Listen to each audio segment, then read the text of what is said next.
Hey everyone, and welcome to another video.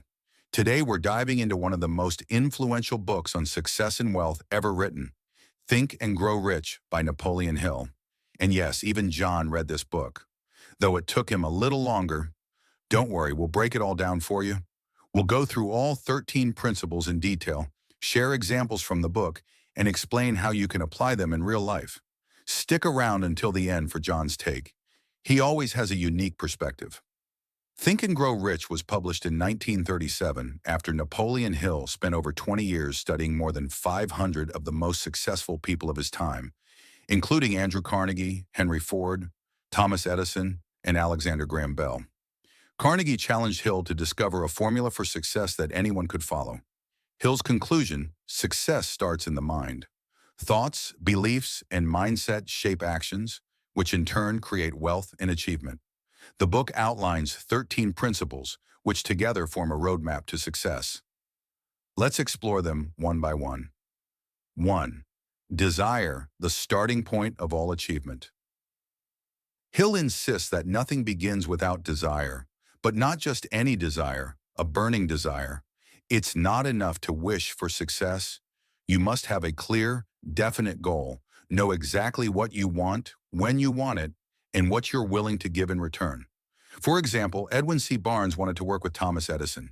He didn't have money, status, or connections, but he had an unshakable desire. He declared that he would become Edison's partner and pursued that goal relentlessly. Years later, he achieved it. Hill emphasizes writing down your desire and repeating it daily. The goal is to turn your desire into a tangible, actionable force that your subconscious mind can act upon. 2. Faith, visualization, and belief in attainment. Desire alone is not enough. Hill calls faith the eternal elixir that transforms desire into reality. Faith is not blind optimism. It's a deep belief in your ability to succeed. For example, Henry Ford faced countless naysayers who thought mass-producing affordable cars was impossible. But his faith in his vision allowed him to persist until he succeeded. Hill suggests using affirmations and visualization to strengthen faith. When you repeatedly imagine your goal as already achieved, your mind begins to operate in ways that align with that outcome. 3. Auto-suggestion, programming your subconscious. This principle is about feeding your subconscious mind with positive, goal-oriented thoughts. Hill explains that the subconscious mind is like fertile soil. It will grow whatever seeds you plant, whether positive or negative. Repeatedly reading or saying your goal aloud trains your subconscious to guide your actions toward it. Modern psychology supports this. Your beliefs influence your behavior, and behavior shapes outcomes. Hill's advice: read your written statement of desire twice daily, feel it as already achieved, and let it sink deep into your subconscious. 4. Specialized knowledge. Applied knowledge creates wealth. General knowledge is widely available. Wealth comes from specialized knowledge applied in a practical way. You don't need to know everything, but you need to know your field, or know people who do. Andrew Carnegie, for example, didn't personally master steelmaking. Instead, he surrounded himself with experts and organized their knowledge to build a profitable enterprise. Hill encourages continuous learning and seeking expertise, then combining it with imagination and desire to produce value. 5. Imagination, the workshop of the mind. Imagination is where ideas are born. Hill divides it into two types: synthetic imagination, which rearranges existing ideas, and creative imagination, which produces completely new ideas. Thomas Edison imagined a world lit by electricity rather than gas lamps. Henry Ford imagined affordable cars for ordinary families. Both transformed their industries by visualizing a future that didn't exist yet. Hill reminds readers, your wealth begins as an idea, developed and executed through imagination. Organized planning, from idea to action. Desire and imagination alone are not enough. You need a plan. Hill stresses that initial plans often fail, but persistence and flexibility turn them into success. Barnes, the Edison partner, didn't start as a partner.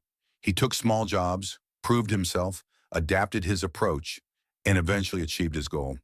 Hill emphasizes forming a team, setting clear steps, and being ready to revise your plan until it works.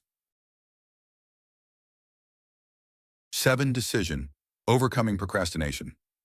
Indecision is a major cause of failure. Hill observed that successful people make decisions quickly and stick to them. Unsuccessful people hesitate and change their minds repeatedly.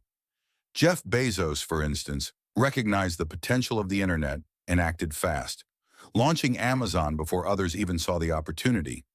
Decision requires courage, especially when others doubt your vision. 8. Persistence. Sustained effort. Persistence is the bridge between desire and achievement. Edison failed thousands of times before inventing the practical light bulb. Most people quit after a few setbacks. The difference is simple: persistence. Hill explains that persistence can be developed as a habit through repeated effort. Talent matters less than the ability to keep going when everyone else gives up. 9. The mastermind, power of collective intelligence. No one achieves greatness alone. Hill introduces the mastermind, a group of people who support, inspire, and challenge each other. Steve Jobs had Steve Wozniak. Warren Buffett had Charlie Munger. Carnegie credited much of his success to carefully chosen collaborators. The principle, surrounding yourself with the right minds, amplifies your own abilities and ideas. 10. The mystery of sex transmutation. This chapter may seem unusual. Hill argues that sexual energy is one of the most powerful human drives. Redirecting this energy into creativity, ambition, and productivity can fuel exceptional achievement. Many leaders and artists he studied had high levels of sexual energy, but they transformed it into work, invention, or creative output. The lesson: energy, passion, and drive can be channeled into personal and professional success. 11. The subconscious mind. Connecting desire to reality, the subconscious is the intermediary between conscious thought and action. It absorbs everything you feed it. Fear produces failure. Positive thoughts produce opportunity. Hill emphasizes using autosuggestion to implant your goals into your subconscious. Over time, it aligns your behavior, decisions, and reactions with your desired outcome. 12. The brain, a broadcasting and receiving station. Hill describes the brain as both a transmitter and receiver of thoughts. Your focus attracts opportunities and ideas aligned with it. Today, we understand this as selective attention. What you focus on, you notice. Buy a red car. Suddenly, every other car on the street looks red.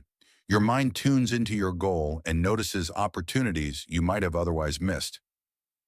13. The sixth sense, the door to infinite intelligence. The final principle is intuition, or the sixth sense.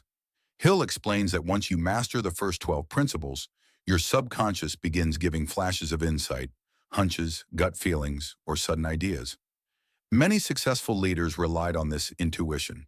Hill stresses that the sixth sense is only reliable after rigorous practice and training with the other principles. So those are Napoleon Hill's 13 principles from Think and Grow Rich. If we condense them into a formula: definite desire plus faith plus organized plan plus persistence equals success. And remember, this book isn't just about money. It's about creating the mindset to achieve any meaningful goal. If I want to be rich, I need desire. Like the desire for someone else to read the books for me and just tell me the secrets. Well, that works too. If you enjoyed this deep dive, hit like, subscribe for more financial education, and comment below which principle resonates with you the most. Remember, success starts in your mind.